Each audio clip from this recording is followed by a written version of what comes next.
तीज व्रत से जुड़ी कई कथाएं प्रचलित हैं, जिनमें से हरियाली तीज, कजरी तीज और हरितालिका तीज की कहानियां सबसे प्रमुख हैं।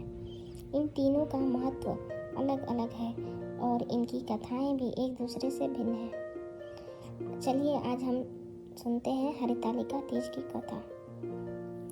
हरितालिका तीज की कथा स्वयं भगवान शिव ने माता पार्वती को सुनाई थी। इस कथा के अनुसार माता पार्वती ने अपने पूर्व जन्म में भगवान शिव को पति के रूप में पाने के लिए कठोर तपस्या की थी। उन्होंने अन्न जल त्याग कर केवल हवा और सूखे पत्ते खाकर कई सालों तक तप किया।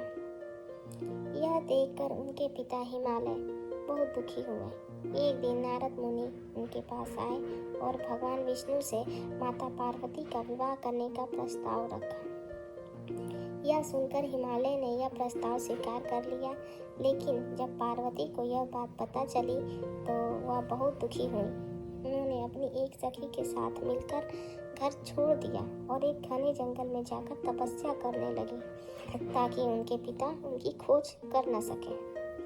इस दौरान भाद्रपद मास की शुक्ल तृतीया के दिन हस्त नक्षत्र में उन्होंने रेत से शिवलिंग बनाया और रात भर निर्जल व्रत रखते हुए भगवान शिव का ध्यान किया।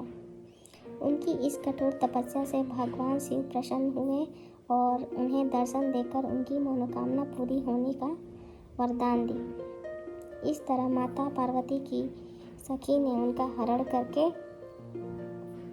उन्हें शिव जी से मिलाया, इसलिए इस व्रत का नाम हरतालिका पड़ा। अतः हमने यह सुना कि शिव प्रसन्न होकर माता पार्वती को अपना दर्शन दिए और उनको अपनी पत्नी के रूप में स्वीकार भी किया।